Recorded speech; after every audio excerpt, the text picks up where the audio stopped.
Donc le récit de vie comme voilà, support du bilan éducatif va être mon introduction. Déjà, on va commencer par récit de vie et processus de biographisation, parce que dans le cadre d'un travail de recherche que j'ai pu faire à l'UPMC, ce qui a été très riche pour moi, qui m'a aussi beaucoup bousculé, c'est que j'ai fait mon master recherche avec l'Université des patients à l'UPMC, où on était mélangés soignants-patients.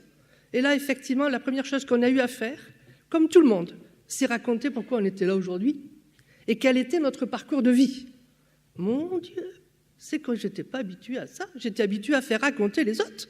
Mais moi, me raconter, qu'est-ce qu'on leur demande depuis des années? Et en plus, il faut qu'ils nous croient, dis donc. Alors justement, je vous pose une question comme a fait tout à l'heure Emmanuel. On est un peu provoque, là, notre petit groupe, là. C'est comme ça qu'on avance, hein, Isabelle. Que faisons-nous lorsque nous nous racontons?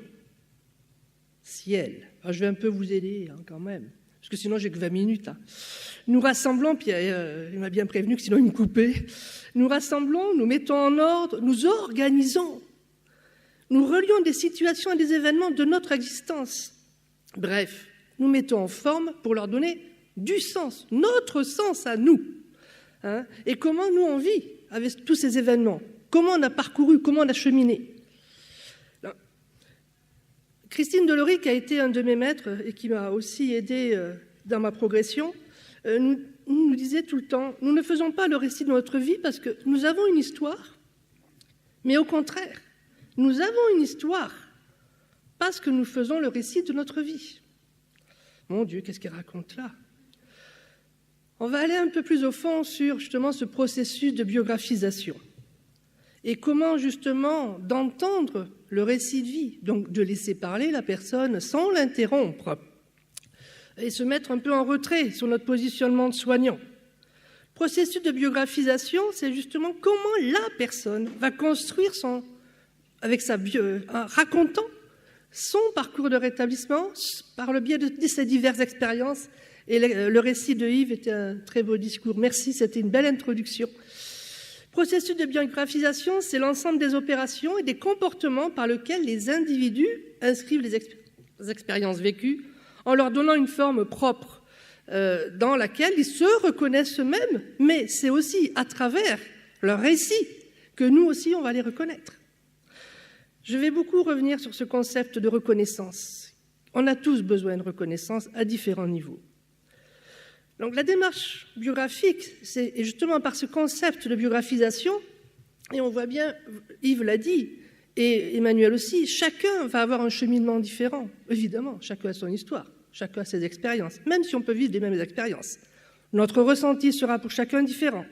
Donc chacun va donner une forme narrative, personnelle à son histoire, en l'intégrant dans une continuité, une cohérence, pour lui donner du sens et ensuite construire son devenir. D'où l'importance, nous, soignants. Et oui, des fois, d'être d'une blouse blanche, c'est pas facile. Mais comment on se met en retrait et qu'on la laisse écouter sans l'interrompre, même si nous, on a peut-être une autre analyse. Ce qui compte, c'est comment nous, on va pouvoir l'accompagner au regard de ce qu'il, lui, nous dit et de ses besoins à lui, parce que nous, on pense. Donc, c'est justement écouter pour mieux comprendre son histoire, mieux l'intégrer dans l'accompagnement qu'on peut proposer avec lui et comment on va l'accompagner dans cette dynamique de changement. Donc, donner, justement, dans ce récit biographique, ce récit de vie, c'est avant tout voir comment la personne raconte son histoire, comment elle met en intrigue. Et Jean-Luc Révillon, justement, rebondit aussi là-dessus, dans le récit de Yves, on voit bien les allers-retours, effectivement, que tu as pu faire, et justement, comment il met en intrigue les différents événements qu'il y a eu, les déclics qu'il y a eu, les rencontres qu'il y a eu. Les moments de rupture sont importants à entendre. Comment il a vécu ces moments de rupture, mais aussi quels ont été les facteurs favorisant l'empowerment de la personne pour lui permettre d'agir et de faire ses choix pour tendre vers son parcours de rétablissement. Non, je vais illustrer, et là c'est vrai que je m'excuse, c'est des récits de vie que j'ai eu la chance de faire dans ma profession et aussi dans le cadre de ma recherche, surtout, ils m'ont énormément aidé. Donc Julien, on va commencer par Julien. Alors je lis mes notes, je vais essayer de me retirer le plus possible, mais c'est ces mots à lui, et en aucun cas je me permettrai de les transformer. Donc Julien, c'est un jeune homme, Et il raconte que le début de sa maladie, ça s'est passé à 20 ans, où il était inscrit dans un cursus formation qui était sa passion, l'audiovisuel. Et il raconte comment, au début, les voix qu'il entendait, c'était, comme il dit, des gentilles voix qui le guidaient. Mais au bout d'un moment, ces voix, quand même, comme il se les était appropriées, ça faisait partie de lui. Il en a parlé à son frère, puis il en a parlé à ses parents, puis il en a parlé à son entourage. Alors, au début, les gens, sa famille, son entourage, qui a été très aidant pour lui, disaient trop rien. Puis plus ça va, puis il disait, les voix, elles me parlent de plus en plus. Et des fois, c'est vrai que le fait de les entendre, ça me déstabilise, parce que maintenant, par moment, il y a des voix que je n'entendais pas avant. Et il y a des voix, des fois, qui peuvent être inquiétantes. Donc ses parents se sont inquiétés, mais l'ont toujours été à côté de lui. Aujourd'hui, Julien, et c'est là où vous voyez aussi les allers-retours qu'il fait quand il raconte son récit, il met des mots sur ces voix. Elles font partie de moi et je les contrôle. Mais à un moment donné, les voix m'omnubilaient. Elles me hantaient. Et surtout, il y avait des voix méchantes qui me faisaient peur. Peur parce que je risquais de faire mal peut-être à des gens que j'aime. Ça a été à ce moment-là son premier moment de rupture.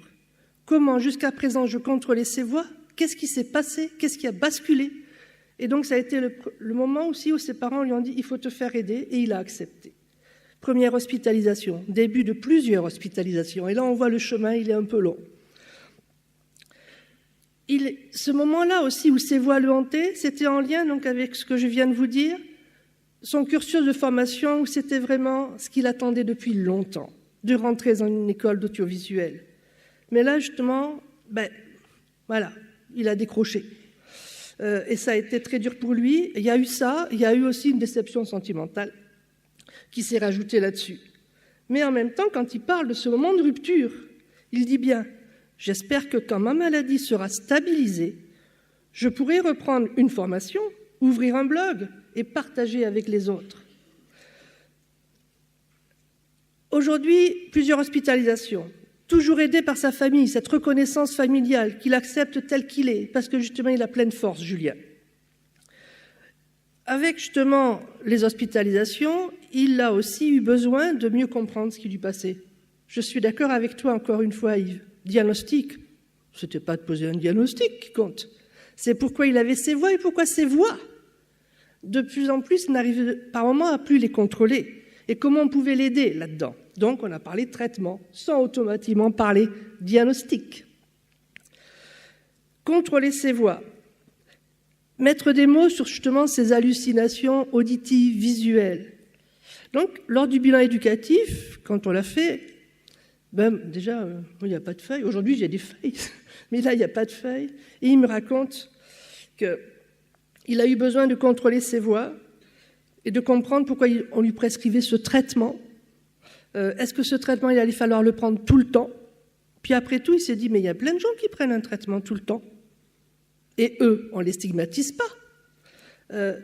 Et puis surtout, ses parents lui disent, mais avec le traitement, regarde, tu as une vie normale.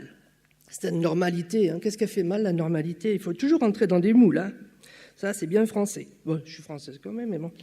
C'est le côté provoque, encore une fois. Bon. Au jour d'aujourd'hui, Julien, il vit chez ses parents. Tant qu'il ne se sent pas stabilisé, et c'est là où il veut être dans son contrôle par rapport à sa vie, il a tout coupé. Il était passionné donc d'audiovisuel, il était aussi passionné par la musique. Il a quitté son groupe de musique, et là aussi, il dit « mais peut-être qu'un jour je reprendrai ». J'attends d'abord de couper le démon par rapport à mes voix. Il sort avec ses parents, bien sûr, il sort aussi pour venir au CMP, à l'hôpital de jour où il est suivi. Dans le cadre de l'hôpital de jour, il y a plein d'activités, hein, comme tous les hôpitaux de jour. Hein. Et là, entre autres, il nous a dit, il n'y a pas une activité chant-musique. Oh tiens, c'est bizarre. Donc oui, il fait partie du groupe chant-musique, il se passe dans un conservatoire. Bon, c'est gentil, le groupe chant-musique, mais lui, il nous a dit, maintenant, moi, je voudrais m'inscrire tout seul au conservatoire. Mais bien sûr. Et donc là, il est inscrit au conservatoire, il joue de la batterie, il reprend, vous voyez, petit à petit, le fil de son histoire. Ça a été un premier facteur. C'est qu'on y a, bien sûr, on lui a juste dit, allez au conservatoire, vous y allez avec l'activité, qu'est-ce qui vous empêche d'aller vous y inscrire? Nous, on y a fait confiance, on a cru en lui, on a reconnu ses capacités. Pour connaître justement sa maladie, il a demandé à participer à un programme ETP. Alors ETP, pas dans le cadre, non, mais pour mieux connaître sa maladie et faire partie d'un groupe d'échange entre pairs. Et là, ce qu'il dit, mes échanges avec les autres membres du groupe m'ont fait prendre conscience que je n'étais pas seul avec ces problèmes et que chacun avait un truc pour justement mieux gérer les hallucinations. De plus, les informations qu'on a pu échanger entre nous, ça a montré que chacun avait une vie, avait une qualité de vie. J'ai compris aussi qu'il fallait prendre le temps, mais surtout avoir la volonté aussi de s'en sortir. Bref, y croire, mais nous aussi y croire. Voilà notre Julien. Étienne. Ah, ben oui, si j'avance pas, ça va pas le faire. Ah, ben il faut que vous me disiez, parce que quand je suis lancé, hein. Vous me coupez pas tout de suite? Non, encore. Bon. Ah non, parce qu'attends, j'arrive au bout, j'arrive pas tout à fait au bout. Mais je vais y arriver, j'allais vite. Je vais faire comme mon copain Luc Vigneault. Je sais pas si vous l'avez vu, le congrès Réhab. Étienne, c'est un fan de peinture. Et son parcours de rétablissement, quand il raconte, c'est comme un impressionniste. Étienne, c'est une belle histoire aussi. Je l'ai rencontré dans un GEM, surtout pas en région parisienne, parce que bon, mais à Rennes. Je suis allée à Rennes le voir, on a pris rendez-vous. Je l'avais jamais vu. Et là, c'est une réelle rencontre parce qu'il m'a apporté plein de choses. Il a commencé à me dire, j'ai besoin de vous raconter ce que je vis, ce que j'ai vécu, pour que vous compreniez mieux ma souffrance et comment j'ai pu justement rebondir. Donc il a commencé par me parler effectivement de son histoire, de ces périodes où il a été en chambre d'isolement, c'est jamais facile à entendre, et surtout à vivre pour lui. Et là, au bout d'un moment, quand il est arrivé avec un gros sac. Je dis, mon Dieu, qu'est-ce qu'il y a dans son sac? C'était juste un entretien. Hein. Mais là, il me sort son premier récit qu'il a fait en chambre d'isolement. Et il raconte que justement, pour extérioriser cette souffrance dans la chambre d'isolement, il avait besoin d'écrire. Il a eu besoin de mettre des mots pour mieux comprendre pourquoi ça se passait et comment il pouvait agir sur cette période difficile. Donc, et justement, comment il pouvait se projeter pour avoir des moments hospitalisation, mais sortir de l'hospitalisation avec un projet et qu'on croit en son projet. Donc là, quand il construit justement son parcours de rétablissement, il montre bien déjà, dès qu'il a eu ce déclic de pouvoir en prendre conscience, pourquoi ça se passait, quel était le facteur aggravant. Aïe, ça c'est le sud, on parle avec les mains, il faut le mettre plus loin. Ah, je vais essayer de ne pas le taper à nouveau. Mais j'ai perdu le fil. Ah, c'est bien vite, j'ai perdu le fil du récit. Donc, je vais me retrouver. Donc, il construit par petites touches. Et là, c'est vrai que déjà, de faire son récit de vie sur ce moment douloureux, quand il était en ISO, et ces moments douloureux de multiples hospitalisations, un des facteurs favorisants, ça a été la rencontre lors d'une hospitalisation avec son amoureuse, comme il dit au départ, qui est maintenant sa femme depuis 27 ans. Et là, il me ressort quelque chose de sa mallette, dites donc, une belle photo, grande comme ça. Et il me dit, c'était 6 enfants, et eux, ils vont tous bien. Et là, il a eu besoin de me dire, et pourtant, je vous assure que l'équipe médicale, ce n'est pas que les médecins, c'est l'équipe soignante, hein, et il dit médicale, qui me suivait à l'époque, il me dit, non, non, non, il ne faut pas, hein, ça ne serait pas sérieux, faites attention. Hein. Donc évidemment, il n'a pas écouté, heureusement, hein, sa femme non plus, et ils ont 6 beaux enfants, et ils vont bien. Et là, il a sa reconnaissance familiale, qui lui permet aussi de gagner une confiance, et de rester justement comme tout le monde. Au jour d'aujourd'hui, depuis des années, donc il est intégré dans le GEM, j'ai presque fini, et son projet justement, dans le GEM, très vite, il s'est investi, il a monté un groupe sur le rétablissement où il est très content de dire il n'y a surtout pas de blouse blanche. Je lui ai pas dit tout de suite que j'étais une blouse blanche. J'y ai dit après. Et justement, dans le rétablissement, maintenant, lui, c'est un père aidant. C'est-à-dire qu'il aide les jeunes qui rentrent dans la maladie pour les amener à trouver eux-mêmes leur propre stratégie pour faire face, pour mieux intégrer ce qu'ils vivent, se l'approprier et trouver leur propre recette. Traitement aidant. Donc c'est un fervent défenseur du traitement, bien sûr, mais pas que ça. C'est-à-dire que c'est à toi aussi à vouloir t'en sortir, te faire accompagner par les gens en qui tu as suffisamment confiance et non pas les gens qu'on t'impose. Avec le temps, le GEM, aider les jeunes, s'investir aussi au niveau de la cité. Il était très fier, il a raison, de me dire que politiquement aussi s'est investi au niveau de sa ville pour déstigmatiser la santé mentale. Il y a plein d'usagers qui interviennent justement au niveau de l'université de Rennes. Alors c'est vrai que, voilà, on parle beaucoup du Canada, ça c'est des... Voilà, bien sûr. Mais même dans des villes en France, ça se fait. Il intervient dans les IFSI, hein, où là justement, quand on parle de relations d'aide, quand c'est un aidant, un usager qui le dit, ça a d'autres mots. Hein. Et aujourd'hui, il espère reprendre, comme il est très impliqué sur sa ville, reprendre un travail au milieu de la ville, dans des espaces verts. Il attend la réponse, mais ça a l'air bien parti. Attends, j'ai perdu. Ah non, 2 secondes. Promis, 2 secondes. Moussine. Je t'assure, je vais vite. Ah, Moussine, ça va être frustrant, parce que Moussine, je ne vais pas toujours vous raconter, donc je vais passer. Mais Moussine, c'est vrai que là aussi, lui, il se présente comme un aventurier, un conquérant. Je veux découvrir, je veux apprendre, je veux contrôler, je veux réussir. Donc j'accélère. Et il dit bien au début de sa maladie comment il se sentait comme dans un torrent, dans un océan, où il était ballotté. Et puis les gens qui l'entouraient, c'était des petits poissons qui bougeaient. Mais en tout cas, il n'en attrapait aucun. Il n'y avait pas cette confiance-là. Jusqu'au moment où il y a eu, avec les hallucinations, alors il dit au début, avec ces hallucinations, il a cherché justement à contrôler pourquoi elles arrivaient, à comprendre pourquoi c'est arrivé subitement il y a 8 ans. Et il s'est réfugié dans la religion. Trouvant pas la solution dans la religion, il a trouvé d'autres stratégies. Mais il y a eu des déclics, ça a été la rencontre avec un médecin. Il en a connu plein, des médecins. Un médecin où il revient pour une hospitalisation libre. C'était important pour lui.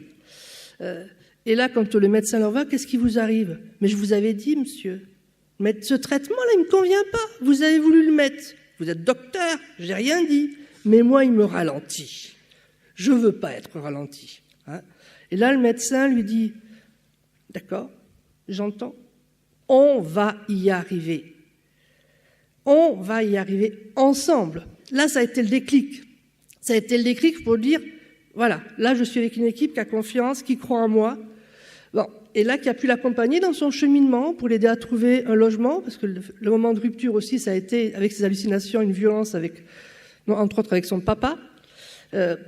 Une reconnaissance aussi, donc familiale, comment remettre du lien dans cette famille où il y a eu quelque chose de très violent qui s'est passé.